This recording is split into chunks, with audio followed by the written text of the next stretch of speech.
our fellow listeners, and everyone who is joining us today for another episode of Behind the Ballot.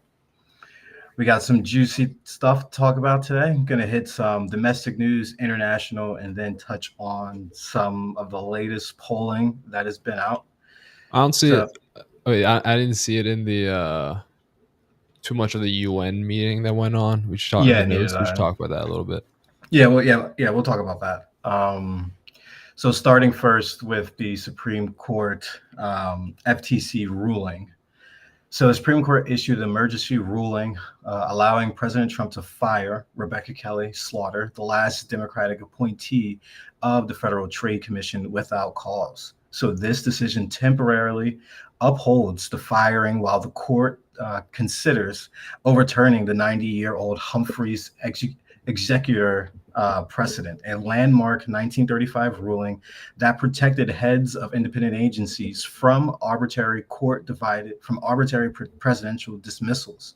So the case originated from Trump's efforts to reshape federal agencies. That stems from the Project 2025 that we talked about on the last podcast. That was an integral piece of that whole framework that was put together by Republicans when they lost to Biden in 2020.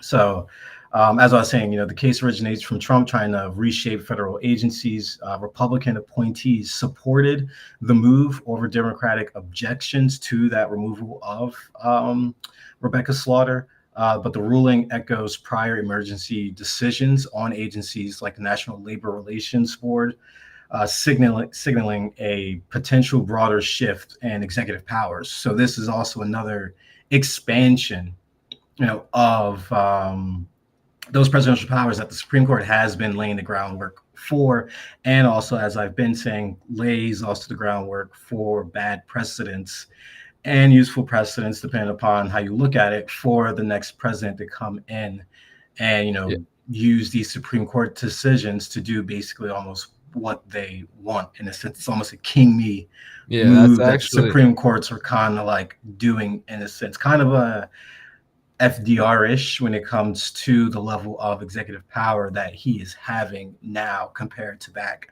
then, in a sense. yeah. I was gonna say, I wonder how much I would imagine the Supreme Court justices are completely devoid of any personal political ideology, more so just base their rulings entirely off the Constitution and what's been decided by the courts from the past.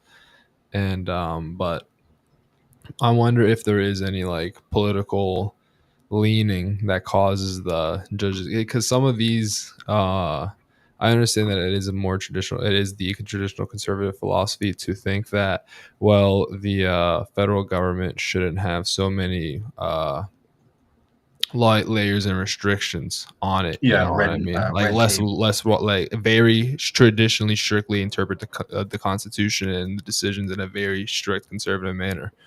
Whereas liberal justices are, hence the term liberal and conservative. Liberal justices are more open-minded to how to interpret the Constitution and what it Yeah, can it's say and what a it can mean. strict document thinking when it comes to conservative. It doesn't change, where Democrats have a more living document view of the Constitution. Constitution changes with the times as emergencies arise. It's kind of like the Yeah, liberal thinking of the Constitution. The conservative side, as I was just saying, as Muhammad was touching on, more stringent, solid, stick to what the text says and interpret, as the text says, from what the founding fathers had in mind when writing, those when writing the Constitution.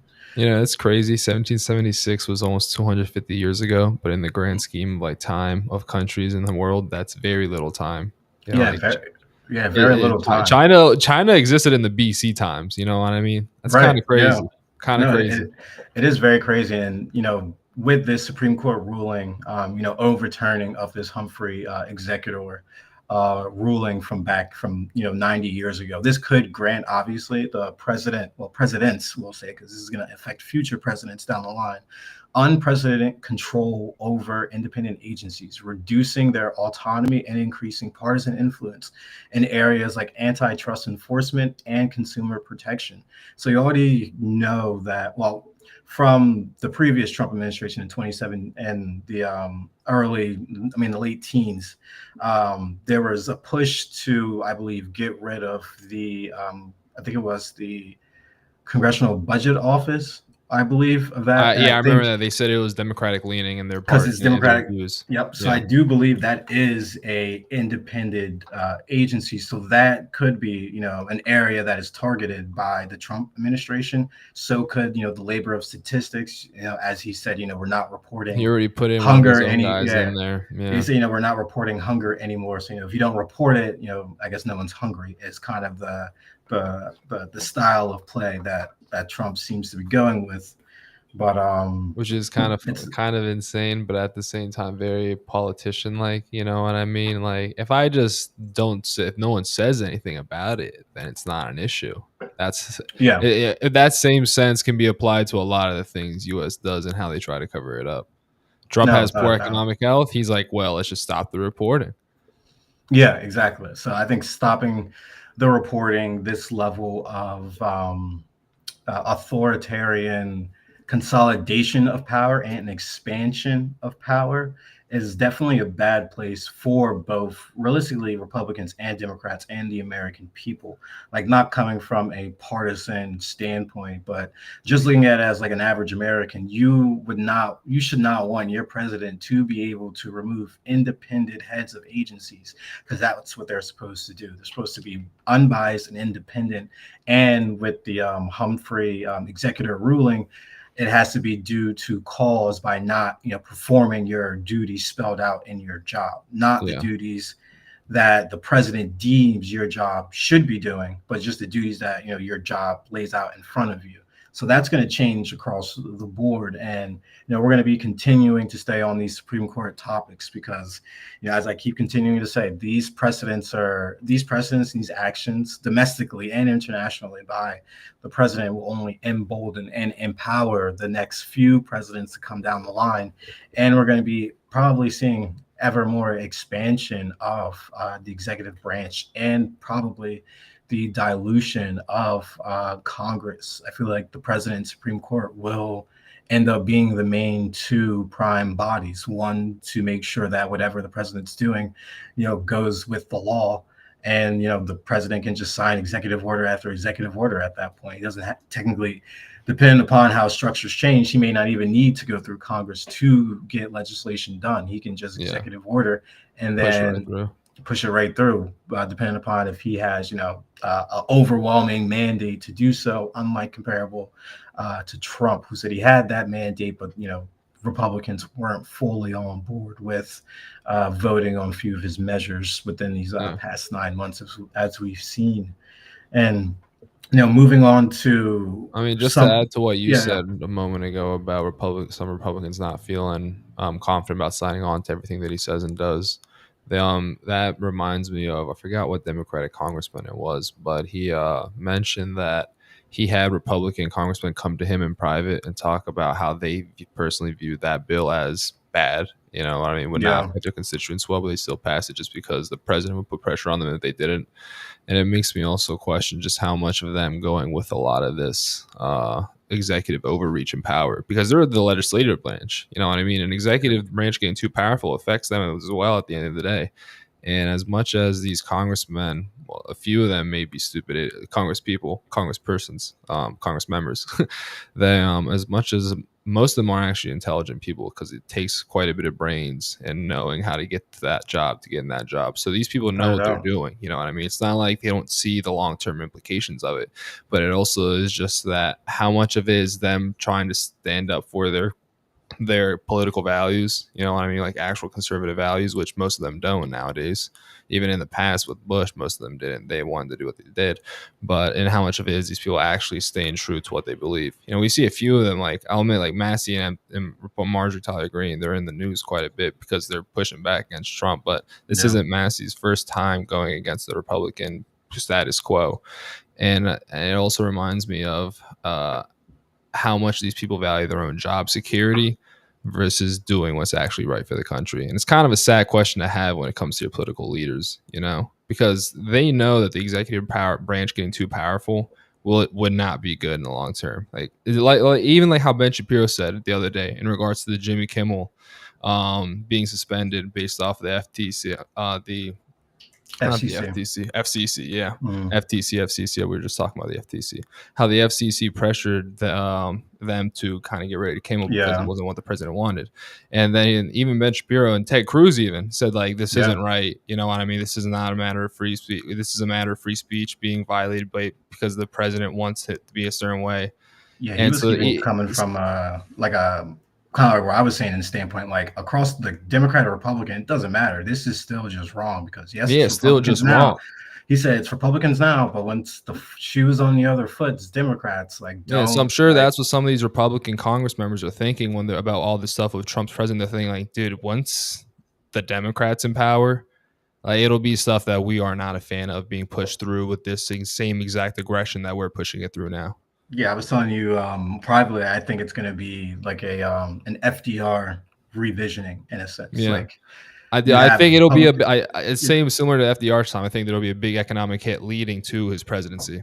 Yeah, I think it's going to be like everyone's going to understand and see like the policies that have been passed, and you know we have the polling on the economy and everything that we're going to get to, but those numbers kind of show that individuals aren't satisfied, or should I say appealing to the Trump presidency and or the economic policies that he's been, you know, just passing left and right. So I think that's going to turn more people to go a little left leaning, and the financial space and the social service space, which will give that, you know, Democratic president, if so be in 2028, kind of the groundwork and the precedents to basically go full steam ahead with whether it's a, you know, New Deal, Green New Deal, which I hope it's not, but I just hope it's a iteration of something from the FDR presidency, classic and just from that Democratic time policy frame, instead of some New Age stuff. Right, because I really loved his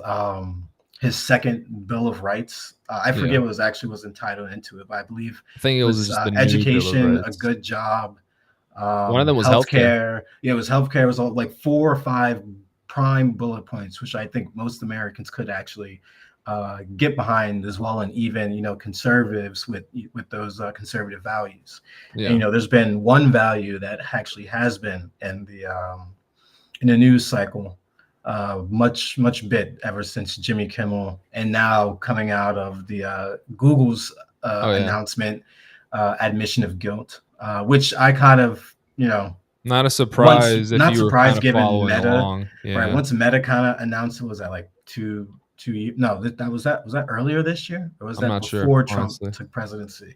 But once I saw, you know, Meta announce it, I'm kind of like, well, Google's probably not far behind within, you know, doing those types of things and censoring COVID, anti-vax and COVID voices, which, you know, I don't think freedom of speech is, and I was having this conversation with my friends, like that is the one right where I feel like you have to be an absolutionist on. Yeah. Second Amendment can have, you know, it's, you know, playground, you can be on one side or the other, but when it comes to the First Amendment, you have to be an absolutionist on it. You cannot waver on either side. All speech there's a reason it's the First Amendment, like right. All speech, assembly, and everything needs to be protected.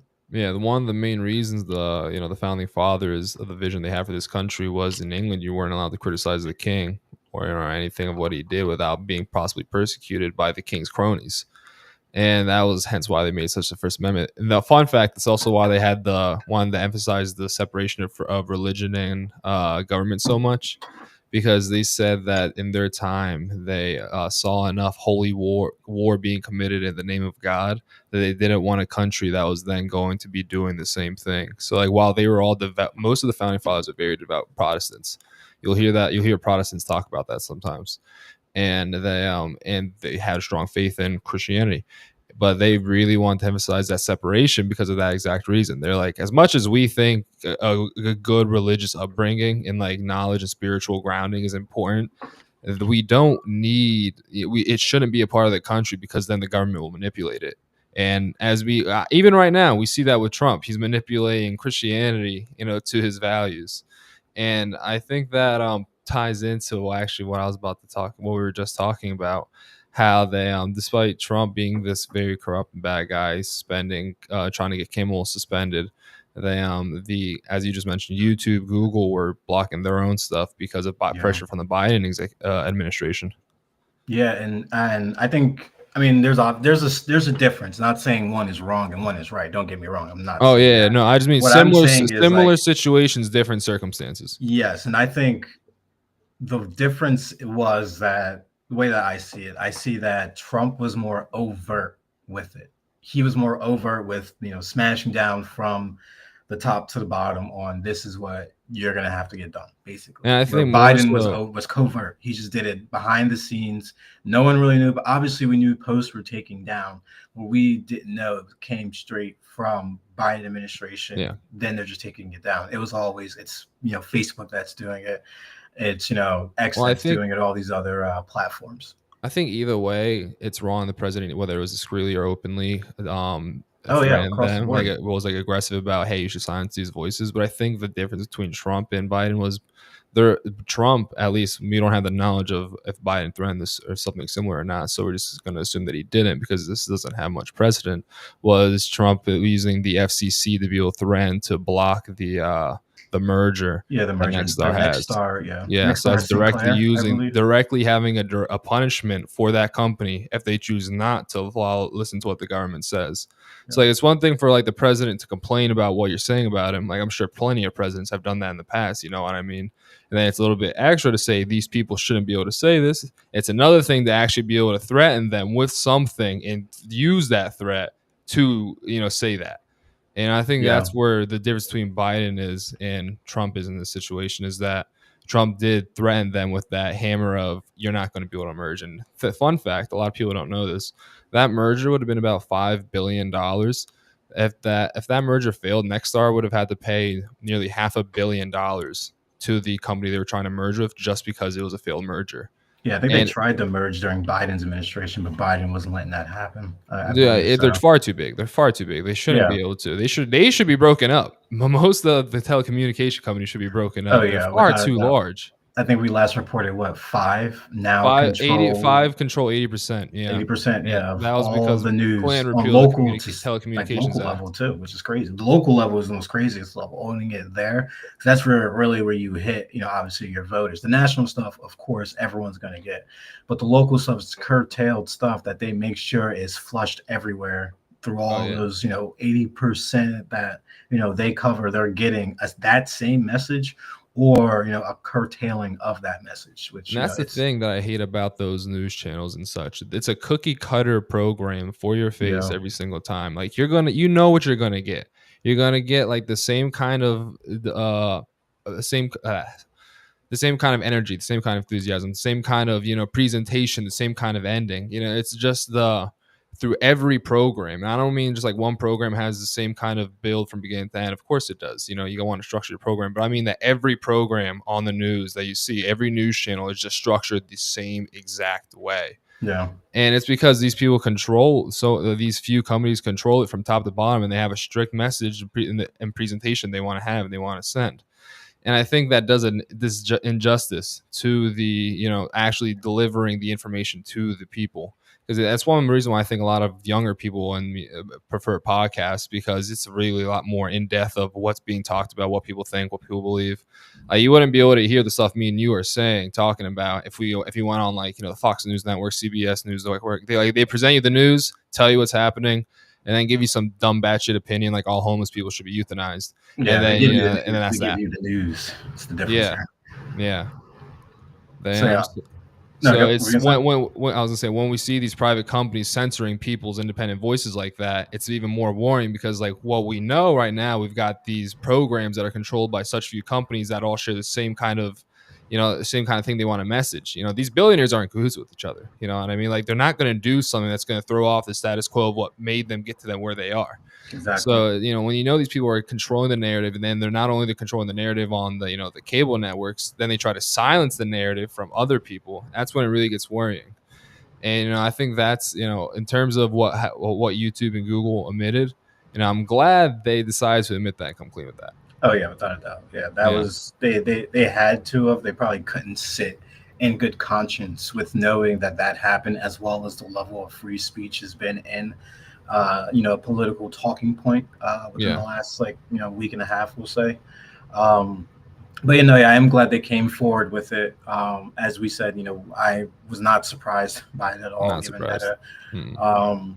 But it just shows how on both sides of the aisle, no matter who's in power, that freedom of speech is always going to be under attack, and that you need to be an absolutionist on it. Stand your ground Oh yeah, on, free speech is all speech, no matter if it's burning a flag, no matter if it's, cursing someone off or getting on live TV and saying some ridiculous things, no matter what, the right I to free speech is absolute across the board. uh, It should always be, and I hope our listeners view like that as well, and take from this conversation that we're not a partisan view on this. We are just constitutional view on this.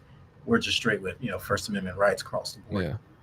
I had a joke in mind that I think I should give a little bit of background now before I make it. I was gonna say they if I became president, we say that as the people that are being oppressed, that we should be all about absolutionists for freedom of speech.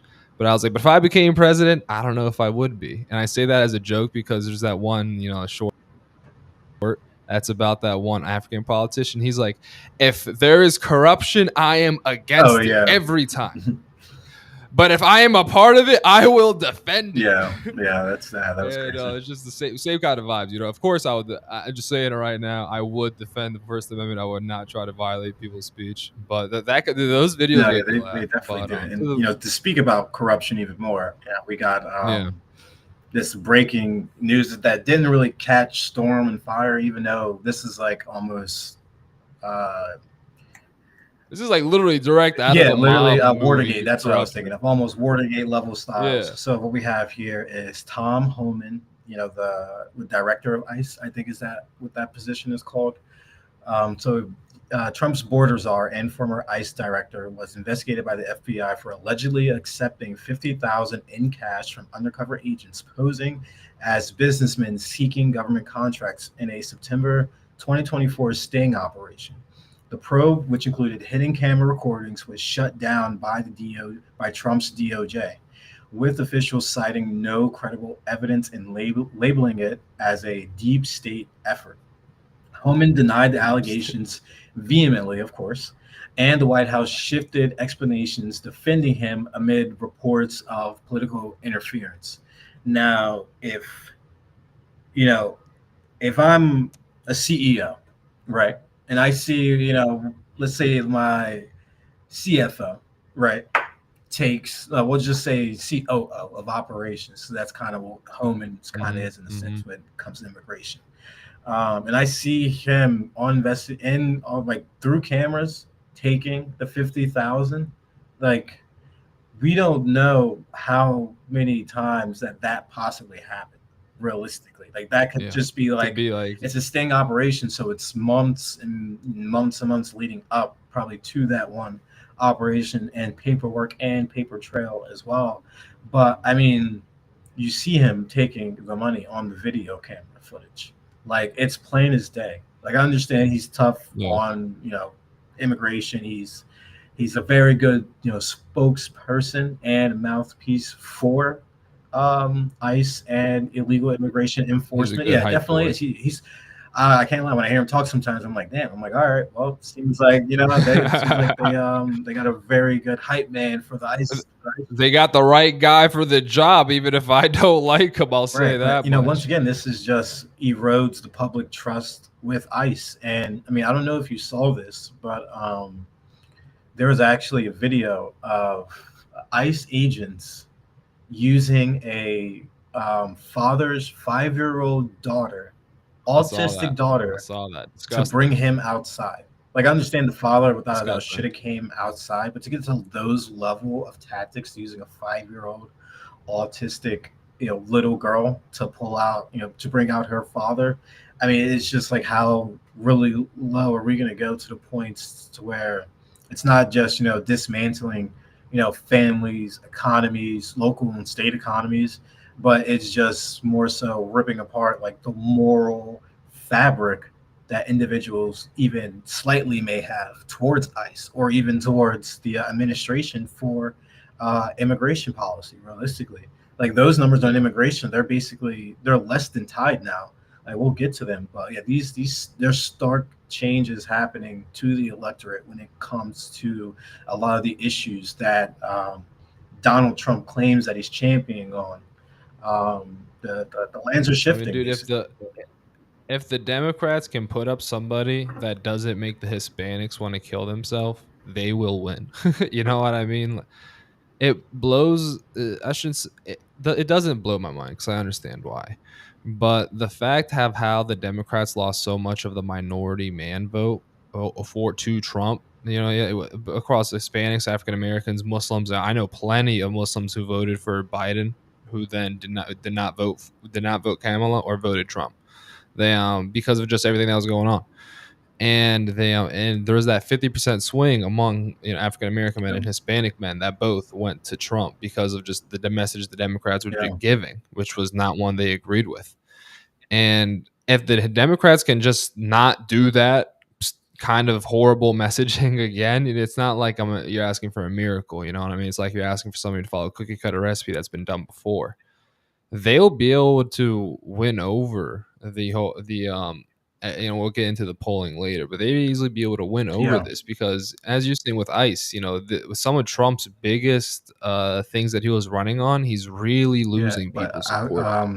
Alligator Alcatraz closed, billions of Yeah, dollars right. wasted Closed. for what? For just Yeah, dog and pony show to conservatives PR. and Kristi Noem to stand up and say we're doing cool things and stuff like that. Like, no, that's wasted tax dollars, money for something that was a pet project to try to bring in more conservatives to go against this whole immigration movement and to vilify actually what the Trump administration was doing realistically. And he's losing the Yeah. ground on that. And moving on to the next piece of this, late, going into that almost expansion of powers in a sense, we'll say. But this is Trump's Antifa executive order. Muhammad, how do you feel about that? What are your takes on that, and how do you see this executive order going? Because for our listeners, so Trump signed executive order designating Antifa as a domestic terrorist organization, describing it as a militaristic anarchist enterprise. So saying that they're responsible for violence in communities. The order builds up to on prior threats that have been cited in multiple cities from previous riots that happened throughout Biden administration and up until now, basically. Mohammed, what are you thinking about that? So I think one, it's interesting. I didn't check. I'd have to check how much the government has designated internal groups as domestic terrorist groups since the whole terrorism threat basically actually became something common in America. But I think that it's very likely that he uses that as a form to arrest people he doesn't agree Yeah, with. And I think that it won't uphold in court in terms of what these people are actually criticizing him over. Like, for example, it feels like a Palestine protest, which has nothing to do with Antifa. I could see there being an angle argued or like, oh, we're arresting these people because they were yeah, and Antifa, but because they stood for common Antifa values like free right, exactly. Palestine. And the issue with the labeling of just Antifa itself, from what I was picking up when reading about the issue, is that there is no formal structure, ideology, or even like mainstream playbook for these individuals. So that's why it gets dangerous, because anything can be um, tied to and Antifa, anti-fascist movement, depending upon how you want to word it or how you want to structure it. Basically, you could say individuals protesting against Trump. That's Antifa. Arrest them all in a sense, just given under this executive order. But mind you, that's extremities that could come from this at the very least. I mean, do think that individuals within Antifa need to be reeled in a bit? Yes, I do. But I also think left wing groups and right wing groups both need to have a realignment and a readjustment, because there's violence on both sides of the aisle. It's not just coming from the left wing. As we said, the DOJ removed that report citing there were more right-wing political violence incidents compared to left-wing incidents. And this is something that was widely reported. I mean, dude, one of the most famous domestic terrorists in American history, the Unabomber, he was a libertarian, So if you want to look at it from a left to right standpoint, that's right, you know what I mean? And there was also the Oklahoma City bombing back in the 90s, horrible. That was done by people on the far right. I gotta actually look into the. Do you know what the overall goal was of the Oklahoma City? Like what their message was? I've actually forget about that one. It's like in my head, but I forget what the actual reasoning, manifesto, all that stuff. Bob. To the point though, is that they're using the means of Antifa violently obstructing ICE. One of the reasons why listed on the EO is of what can consider you to be Antifa is if you obstruct ICE in their operations through armed standoff. We know there's a history of cops, I should say, corrupt figures within authority in like places of authority. Because honestly, most cops are just normal people. They and this is specifically on ICE as well, which I'd say it at this point. I know there's some people who join ICE because they really do think what they're doing is right for the country, but I also think similar to other events where there is such a big recruitment push for other people are just joining for their own personal selfish reasons. And I think one of those reasons is to be like a tough guy, feel like a tough guy. And I think that one common thing that we see with these more corrupt or selfish individuals in these authoritative roles is that they would say that you're armed even if you're not armed. They'll do whatever's needed to spin the story to get them in their favor, whether it's lying completely or not. And then if they just say, oh, this guy's, blocking our path, say like, you're there's like a protest going on at like, there's ICE in the city and like near where you live, people organize a protest to counter them. Things are peaceful and you're just peacefully blocking their path.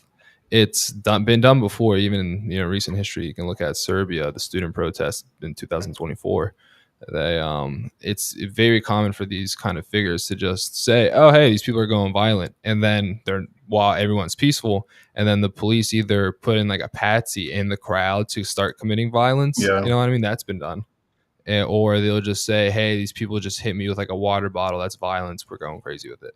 And I think that we might see more of that. We've already seen 15 people killed because of ICE, through confinement and what they do and their operations and more. So I do think that it's likely that number is just going to get higher, and we might see people get arrested because of them trying to counter what ICE does. I definitely can see multiple arrests coming, more unrest and crisis coming down the line, because there is no lowering of rhetoric or dangerous rhetoric across the board. It's just, constant attacking on both sides to each other, which is not, what, as me, just, American voters, not what I want. I want to see our two parties, the two parties at least, be able to come together and get things done. They can't even get together to get done the budget bill. That's been god awful. And, even with this, the only level of partisan, contract, or you could say participation there's actually been in Congress is with the Epstein discharge petition. That's probably the only level of bipartisanship that has actually brought this country together on a issue, whether it's at the voter level, state level, or at the national level. And I want to say one thing before you go and tell our listeners about the special election in Arizona. They get details of what's going on, what's changing.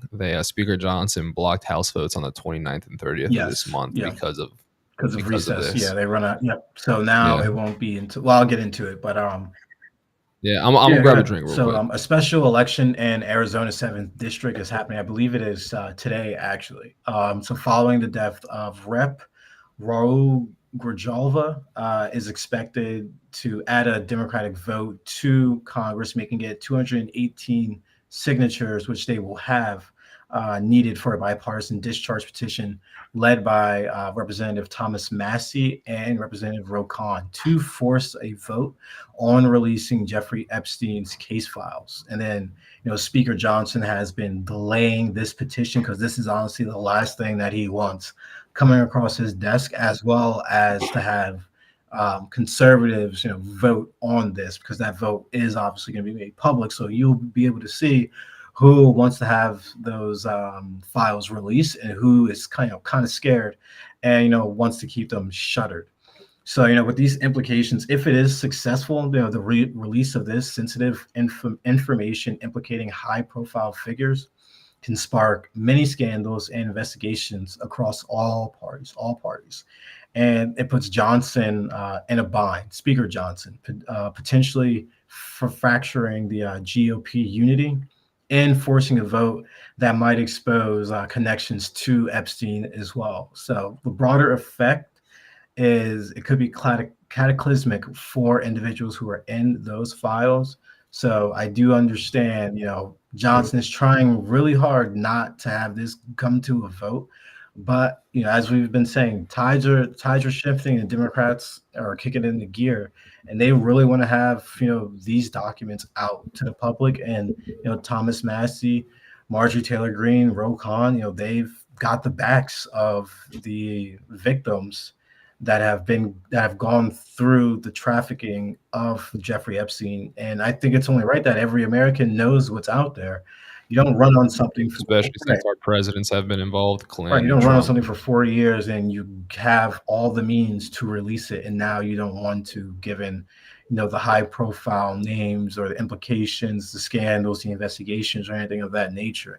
That's not how things should work in America. What they say in the Constitution, Yeah. it's up to the people to overtake a tyrannical government. And this is not tyrannical, but it's just sickening to the fact that they're able to keep this locked and not even put it up for a vote, even though they understand that the masses, the voters, and most of Congress, want these documents out. And I wonder how many, if any, Republicans who are blocking the passage of this will, once Trump's in like the second tail / end of his presidency, how much of them are going to try to like flip this? Because, this is just something where you have to be very extremely immoral to not think that this is something that needs to have light Yeah. shined upon it. And, these people value their job security more than they care about bringing justice to this heinous crime. And I think that I'm glad we got people like Massie he's been constantly he's one of my favorite politicians without a Yeah, doubt. I've been a fan of his for years because I have some libertarian leaning values.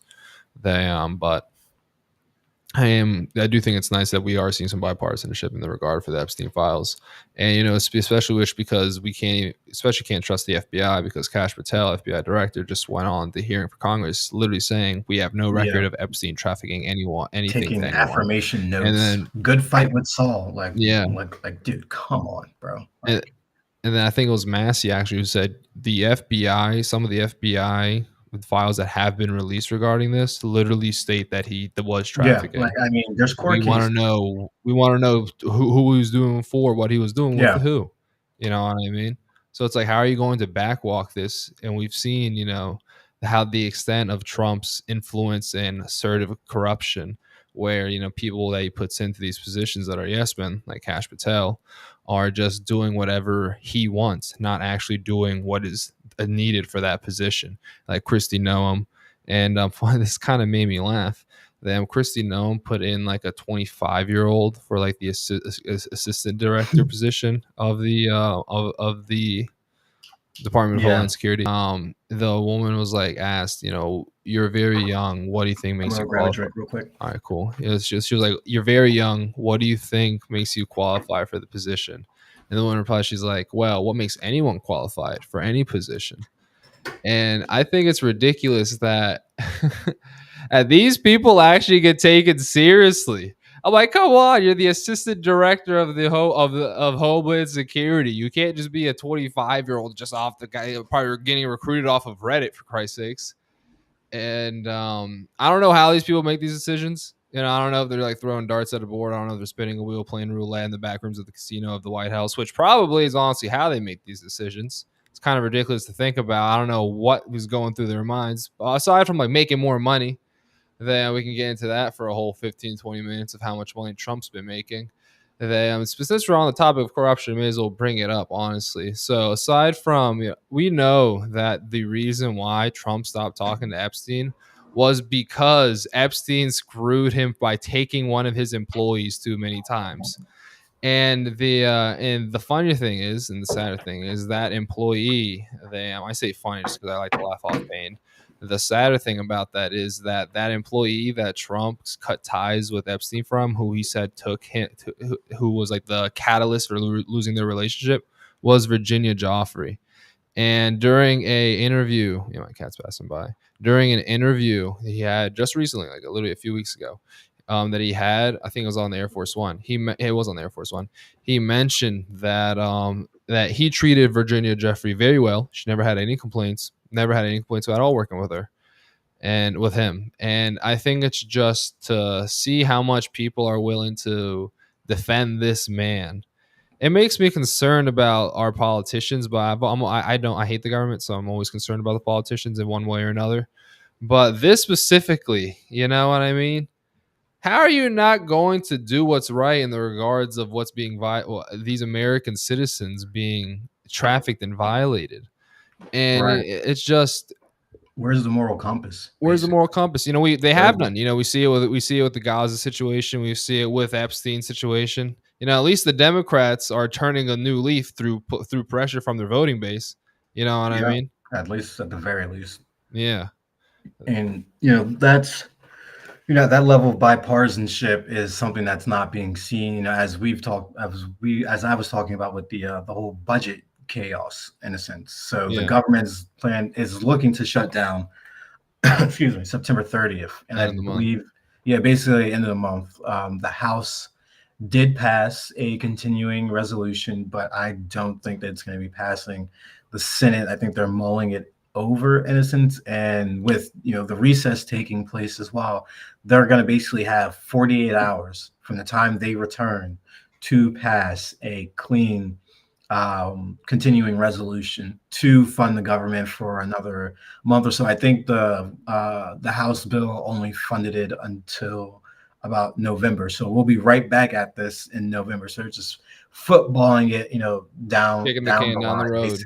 Yeah, basically. That's basically So what the Congress has been the last 25 years. yeah, basically. And Trump initially planned but canceled a meeting with Democratic leaders Chuck Schumer and Hakeem Jeffries. Those Definitely can't cowards. wait until both of them are gone from Democratic leadership. But I Yeah, I don't digress. know if they have any primary challengers. I No, donate to no, they whoever probably challenge them. no, yeah, they probably don't. But The DNC would murder somebody if they try to run against them. Like, after what happened with AOC, I really do have like a gut feeling there'd be like a dirty operation to get rid of anybody who challenges the leaders. Not like a whole murder, but like think about a situation where someone scoops up all your life's information and then is able to get into the eyes of the top networks for them to publish hit pieces of you.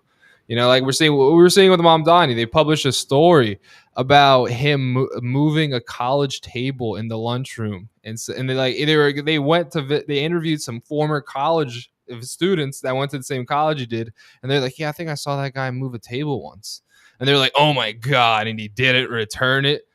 It just to so show like yeah, these it's people will ridiculous. literally do what they can to make sure the status quo is in place. Yeah, And so this is mhm. why we need more. This is why when people say the word revolution, it's not like we're overthrowing the whole system or anything. It's literally just replacing the leaders with new people.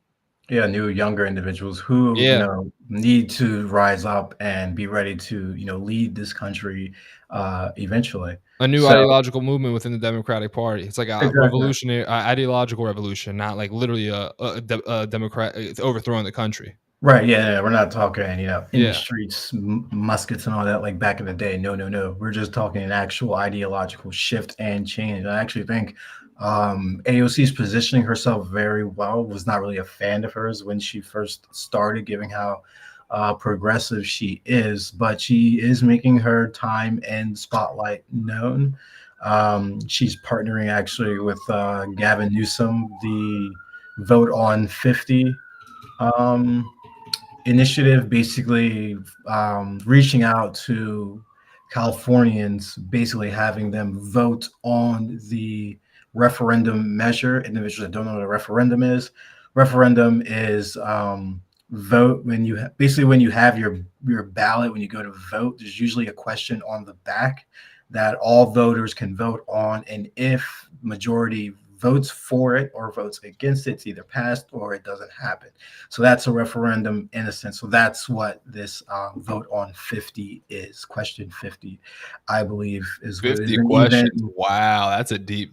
I had like I think 14 questions on the last Baltimore ballot I No, no, answered. no. It's just answer 50. Like I think it's. I don't know if they have 50 questions, but I think it's I was just gonna say, 'cause like I just remember question. that there was like 14 questions. They were numbered question 1 through 14. Yeah, But since it's New York State, honestly, I wouldn't be too surprised. They're very liberal over there, so they probably no, just have a not bunch New of York, rules and questions they add up.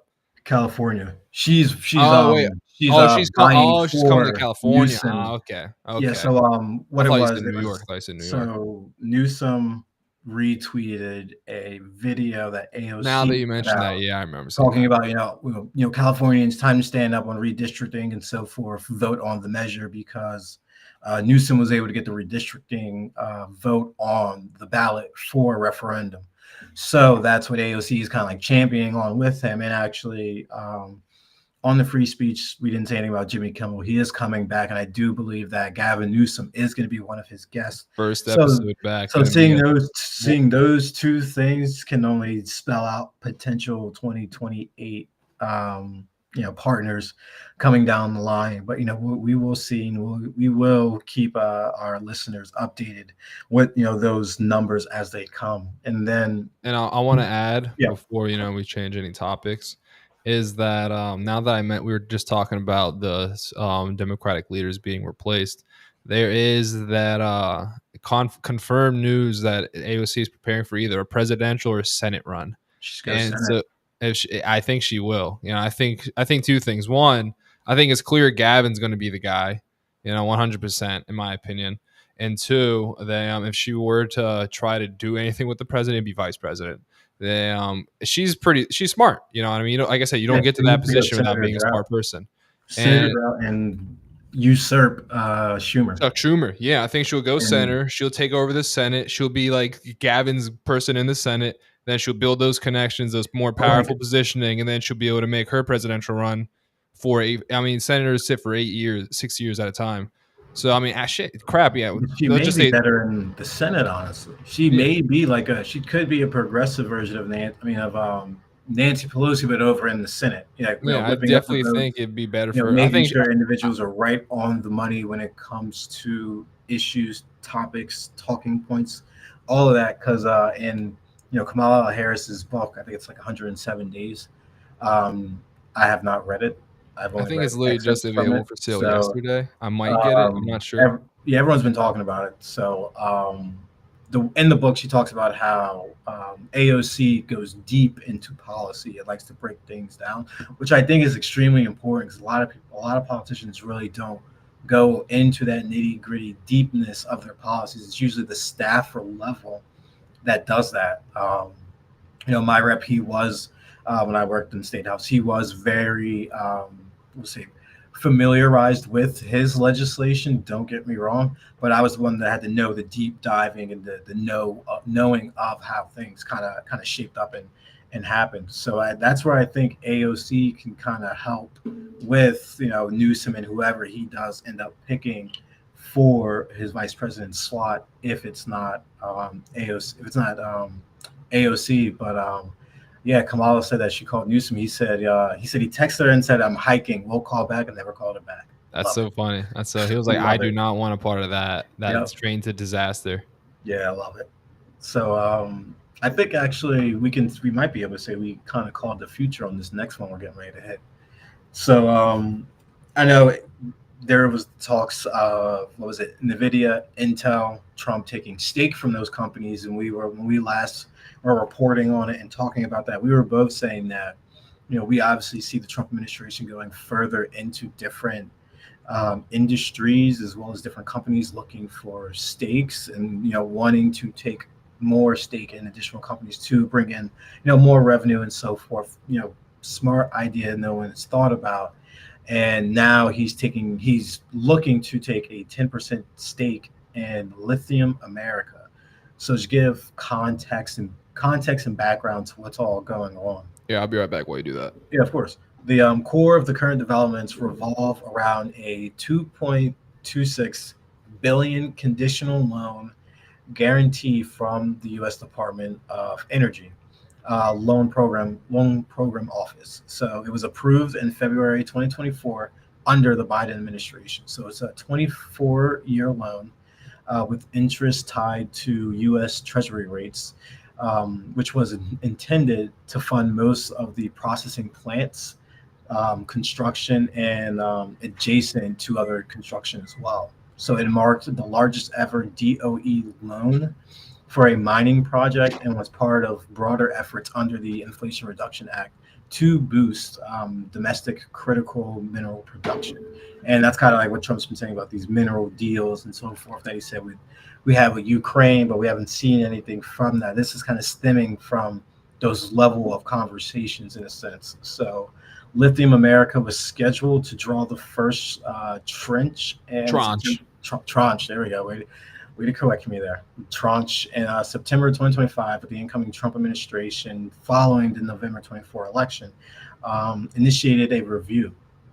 Officials cited concerns over the company's repayment ability amid depressed lithium prices and potential project risk, including consumer acquisition in an oversupplied market.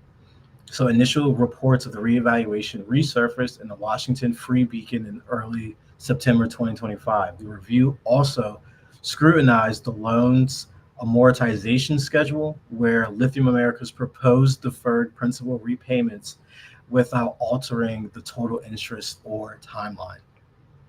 So the proposed 10% stake. So this was first reported by Reuters, reporting that the Trump administration is seeking an equity stake of 10% within Lithium America as a condition for finalizing this loan. The loan. Yeah, and as a condition of finalizing the loan, they want a 10% stake. So this would achieve through a no cost warrants offered by the company, equivalent to 5 to 10% of its common shares, plus coverage of any fees from schedule changes. So the stake aligns with Trump's America First, industrial policy, framing it as a national security threat. This does not align with conservative industrial boosting. Maybe Trump's deranged Yeah, I was version. gonna say maybe his version, Trump's but not. deranged version. Yeah, no. This is not what the American First seems to be for a lot of Americans as well. I don't think they view this as American First policy, besides a Trump enrichment policy, which we haven't touched on. The levels that his income have grown substantially in the crypto sphere, which we did touch on that a little bit, but there were some new reportings, which I don't want to get too bogged down into that now. We can cover that in the next episode. Yeah, but we got a whole bunch. Yeah, we got a whole bunch more to go. And I want to. Yeah, honestly, we could split this up into another part of the episode. It shouldn't go too long, like past an hour 15, I'd say. We'll still get through this international stuff because we got some UN, the Israelis killing of 4 Americans, countries recognizing Palestine. There's a lot of recognition things going on internationally, I would say. So we'll just breeze right through these for our listeners because we know we're edging on some long streak, but it's been a minute since we've been back on, so we like to give you guys as much information as passed from when we last talked. So we're going to move to on the international news, looking at countries recognizing the Palestinian state, which very admirable of them. I think it's a great start because a lot of countries weren't doing that during Obama and even Biden and Trump's terms at all. So the UK, Canada, and Australia formally recognized Palestine as a state in coordinated announcements, breaking with U.S. policy and Israeli policy, joining nations like France to pressure Israel amid the ongoing conflicts. This shift, announced before the UN General Assembly, reflects dissatisfaction with Israel's actions and aims to support a two-state solution. Israel is completely condemning this outright. I think they even said that um, Israelis won't travel to countries that have stated they support a Palestinian state. So which I is think it's most of kind the of, countries in the world now, I except was for saying like most of the countries in the and world. 8 of them are in like Africa. Right, exactly. And yeah, I kind of want to speak a little bit more about what's going on with the Palestine and the Gaza conflicts. I saw something that was very, very, very, very interesting. I'm kind of like, why they're Well, so the focused. French preempt's reasoning for why he recognized Palestine. I think I No, know. like kind of like while like Netanyahu's like pounding at Gaza. Oh, okay. So if I'm not mistaken, I watched the video a couple of times so I can understand the information. There is in Egypt they have the Suez Strait, I believe that it is, and the Red Sea that comes out, and then you have the Suez Canal Strait. Yeah, canal. Yep, and then you have the 20%. Panama Canal. I think Yeah, 20% I think of it's one of the world two. naval traffic goes through it. Yes. So then Very you have that, and then you have the Panama Canal, which I think both of them together they attribute to like 30% of world trade, shit, probably international more than trade. that, honestly. Yeah. So there's actually a little small strait river, you'd say, within the bottom part of Gaza, which would lead to I believe it might be I'm trying to think where the actual like that location is, but basically it leads out to the ocean to where basically Israel wants, if they were to take full control over the Gaza Peninsula, over the Gaza Strip, sorry, they would be able to access that waterway and then try to control trade through them, not through Egypt, through the Suez Canal, because Egypt actually stopped Israeli ships from going through there, all like from like decades ago. So that's why Israeli ships usually don't go through. They have to go through, the long way around Africa. Yeah. So like that's what I think is like the reasoning why they want to go after Gaza so bad is because they want to get to that strait. They want to unlock that level of financial power that Egypt has and that technically Panama has as well. Um, yeah, It's multifaceted. They want to take Gaza for that. They because they want to cripple. They love hurting their neighbors because they want to yeah. expand to Israel. The more economically damaged Egypt is, the more they'd be able to control them through military means and more. They want it because it's literally a beautiful location. I know we only see rubble photos and death from it because of what's happening, but the Gaza Yeah, Strip is there's a a beautiful before and location. after pictures are stark. I mean, Yeah, it looked like LA, and now it's yeah. I rubble. mean, the It's ridiculous. Ben Gvir, one of the ministers within Netanyahu's government, has literally said that like it's prime real estate. He said like Yeah, we're already talking with the U.S. about how we're going to split this up. Since the war was costly, the plan for how we're going to split up the Gaza Strip is on President Trump's desk, is what he it's said. gonna be a tourist vacation where you can Trump was it wasn't jet kidding when he two said he wanted to build Trump hotels there. jet two holidays. Lay on the beach, kick your feet up. Might kick up some sand that might have a little bit of blood on it because they're just gonna pave it all over, which is And ridiculous to think about it. so the thing is, I'm 99% confident there will be war Oh, without a doubt. with the Muslim countries attacking them Yeah. because they after Qatar got bombed, Hmm. Saudi Arabia made that defense pact with Pakistan, so now they're nuclear armed. So that means that means two things: one, they can fight with a nuclear country and have nukes to back them up, and it also means two, they just expanded their own capabilities militaristically. And we've seen multiple Muslim countries, condemn Netanyahu and his government for saying they want to expand to greater Israel because that involves going through Egypt, Lebanon, Jordan, more. Yep. And so we've also with the Saudi Arabian prince, who basically, in my honesty, like Iran already hates Israel. They're the ones that are the most open about it. Most of the Muslim countries don't like Israel, but they try to just they try to get along with them for the sake of diplomatic reasons and getting along with America. But after they saw that they could be attacked and America wouldn't be there to help them, so they're like, well, clearly this is a one-sided relationship. Hence why they had that all Islam leader meeting in Qatar, and then hence why this Saudi Arabian Pakistani defense pact was made. And so I think that after the Saudi Arabian prince, he said that if there's any annexation of the West Bank, then there will send, there will be military, intervention. As there Then should be. Netanyahu As there basically should be. said, he was like, well, we're going to annex it. So I really do think that across the next year, I think two things are going to happen. Israel and its recklessness, being so embrazened by Trump, are going to try to militaristically annex the West Bank like they're doing with Gaza right now. And I think that too, U.S. troops may or may not get involved. I I I think Trump wants to go back to Afghanistan for this possibility. I think it's partially because China gets uranium from that area. I also think it's because Trump wants a foothold in the Middle East to help Israel with this possibility of war looming. Oh no, I definitely agree. And I remember seeing that he wanted to go back to Afghanistan. I think he was even threatening the Taliban to not give back. I think it was believe a certain base or something of that nature. So we'll see what ends up happening. It But was I could very well see that like positioning in Afghanistan, given potential Muslim countries may be looking to go after attack, um, go the after Israel basically. the air base he's trying to take back was like America's center of operations in Afghanistan. Yeah, I think it's Barak Air Base. I think. yeah, And but something yeah, like that. it was so the air base is so big that during its prime occupation when the U.S. was in Afghanistan, they it had like a Dairy Queen and a Burger King. Well, I bet you the Iranians or Afghanistanians are enjoying that now, huh?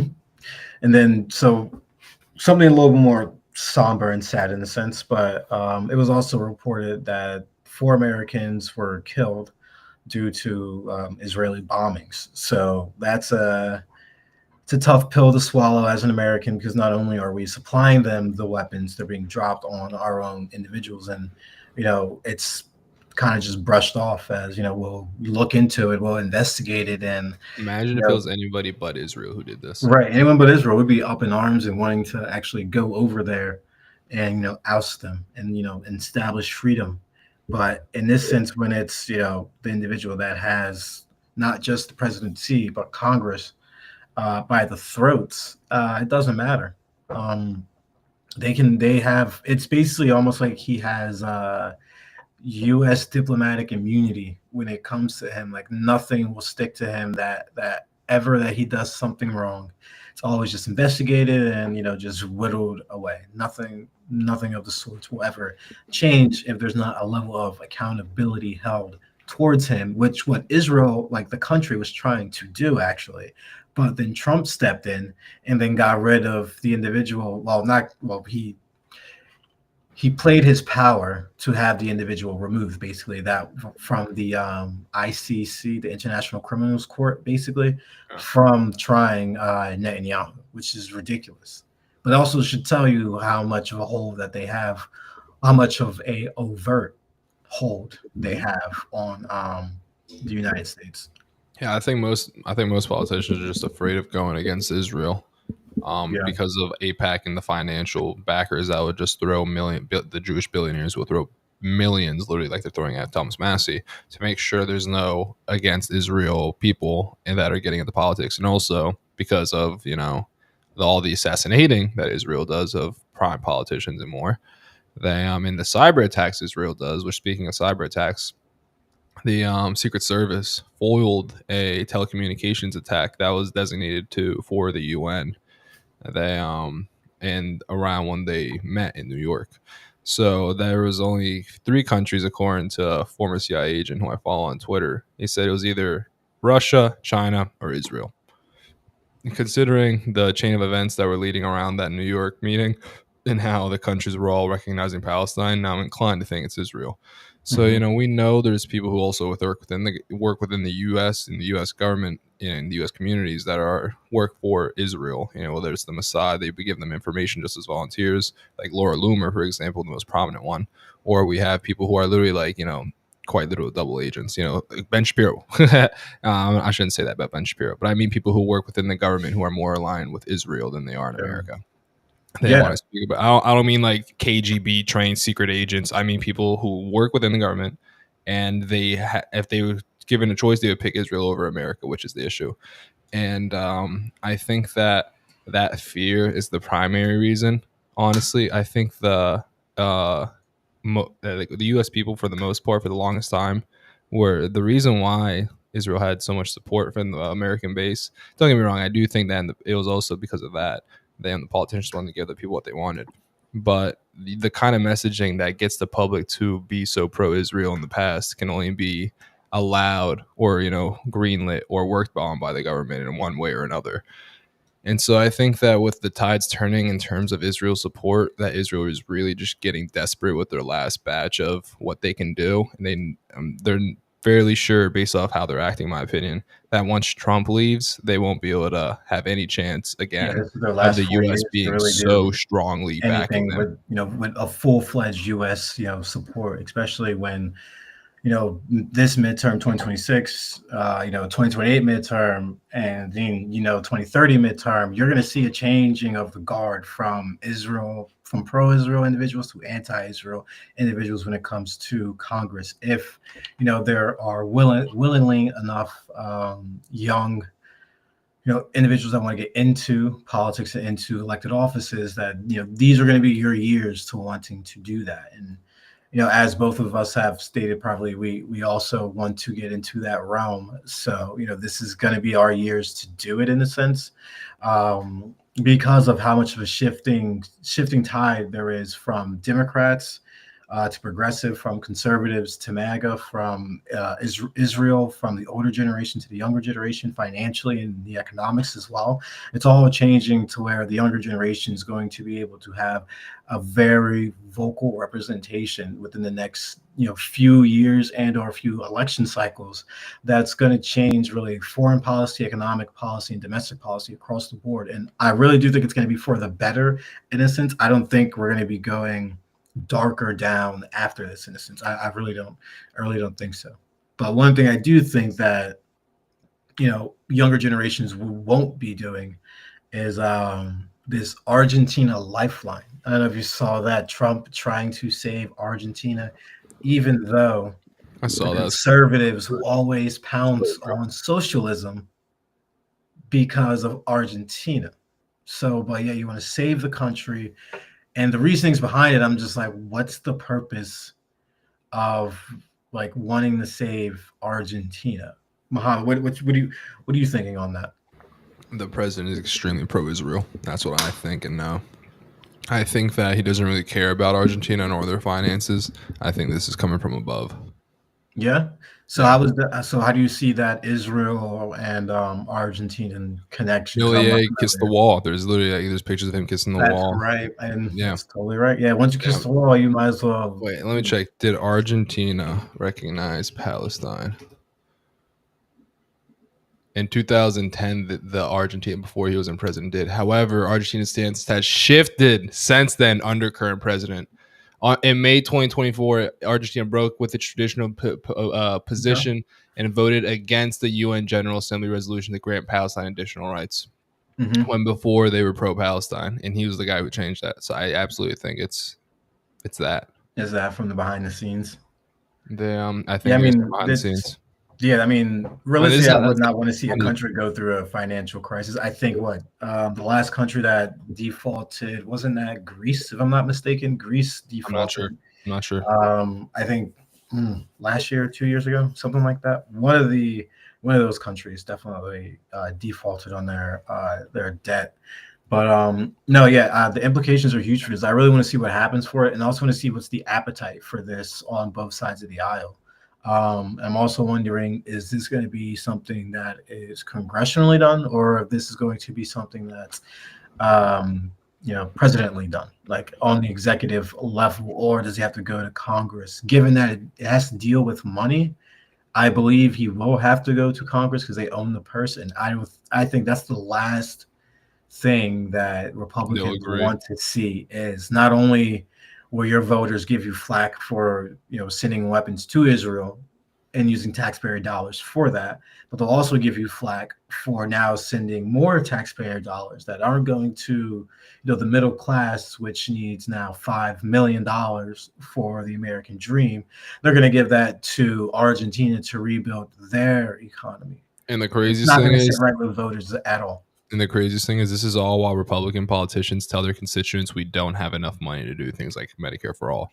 So we have enough money to bail out a separate country, but we don't have enough money for Medicare for all. Like, Yeah. are you fucking kidding me? And a Yeah. lot of people get frustrated with this, and I am eager to see what his base's reaction to this will be, because I think this will be a very hard sell. And I think even if 20%, I think that more and more of his base is going to start disliking him as the years go on, as the economy starts suffering and people start to live worse. And I think that the Republicans are going to abandon him like bad ham on the side of the road. Yeah. Yeah, They're they're going to gonna be see like, he's done for. And they're going to see, honestly, that a lot of Republicans may not even have appetite for Vance, given he's Trump. He's not Trump 2.0. He's Trump. Well, he's Palantir. He's Palantir apprentice. But they're going to see him tied to that in a sense. And JD Vance is a advocate, supporter of Trump's policies. He speaks out in support of Trump policies. Difference to, in a sense, how Kamala was kind of as a vice president to Biden. It wasn't really a friendly, I support you, undoubtedly across the board compared to this level of relationship. So just before we get ready to finish off, I do just want to run off some, you know, polling that's just out there given to what we have talked about in a sense. So I'm just going to be throwing some numbers. So this is from Real Clear Polls. Pretty reputable. Actually, did some research on them myself. They're tied to Real Clear Politics as well, which is a very good news source if you want to get news somewhere else outside of here. Um, so just looking at Trump's general approval rating from September 6th to September 22nd. So for approval, he's sitting at 46.1%. Disapproval 52.6%. And now we're going to dive into the different issue areas. So on the economy, he's sitting at a 41.8% approval, 55.1% disapprove. So that's a a 13.3 spread there on the difference to how individuals are disapproving of Trump's handling of the economy. So a lot of these policies aren't favorable to the larger electorate, maybe to the small circles, but not to the larger public. And then looking at foreign policy, he's 42.8% approve, 52.4% disapprove. So his foreign policy is the same, giving those same vibes of individuals aren't seeing what he's doing as even levels of America first. Now diving deeper into foreign policy, Ukraine and Hamas, he's sitting at 37.8% approval, 53.8% disapproval. For Israel and Hamas, 39.5% approved, 53% disapprove. So those two are basically the same in a sense. So between Russia, Ukraine, Israel, Hamas situations that he's handling, he's actually losing ground on those issues a lot, even though he was winning at first with them.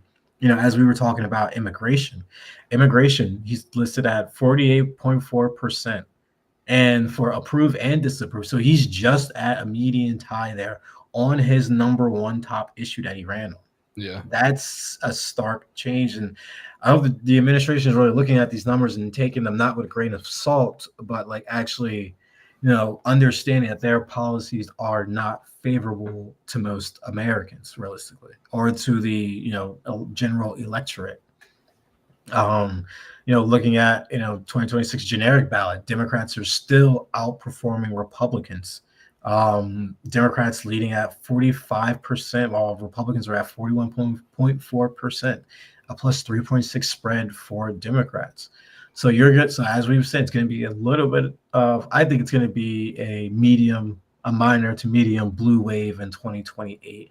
I don't think it's going to be anything grand in a sense. I think that 2026, I think that may come in 2028, where you'll have another set of primary elections, general elections, as well as the president as well.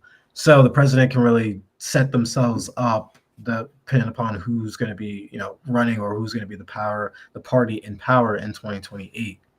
And then we'll just covering some key Senate races to watch out for. You got North Carolina. You have Roy Cooper leading at 45.7%. In Georgia, you have Ossoff in a very tight race with Collins, 44.3%. And Collins is the Republican in that district at 42%. Michigan, you have Stevens, the Democrat, 45%. Rogers, 44%. New Hampshire, you have, his name is Papas. And I'm saying that correctly. Greek. He's got to be Greek too. I thought so. 46%. And then Sununu, Republican, 43%. Ohio, you have Husted, and he's a Republican at 49.5%. And then you have Sherrod Brown polling at 45% as the Democrat. In Texas, you have Paxton, who is at 47%. And then you have Allard, who is the Democrat, at 43.5%. So the only race really that Democrats are losing in is Texas, which is not crazy to really think about. But that also should show you the level of energy and excitement that some Democrats are having for their candidates who go against Republicans, and actually wanting to beat them in the general election and change the tide of the Senate and the House in 2028. Going, even further, looking at some of the governor races as well. Looking at Michigan, Benson, he's sitting at 30. It's a three-party race. You have a Democrat, Republican, and Independent in Michigan. So you have Benson, the Democrat, he's sitting at 35%. You have James, the Republican, he's sitting at 34%. And then Dugan sitting at 22% for independents. And Arizona, you have Hobbs sitting at 39% as the Democrat. And then you have Taylor Robinson sitting at 38% as well. So Democrats are doing very well nationally across the board. So I do think there's going to be more Democrats elected. And I do think, as we've been saying, it's going to be a shift to more progressive ideals, but understanding that you can't, bust the envelope open fully, because that's what they did from, the Biden administration. That's what, led to the eventual loss in 2024. Yeah. I do think that Democrats have the ability to win these races. They and especially going into the midterms more actively when this upcoming year comes around. I think it'll be interesting to see what the messaging they go with. Yeah, it's going to be interesting, the messaging on both sides, realistically.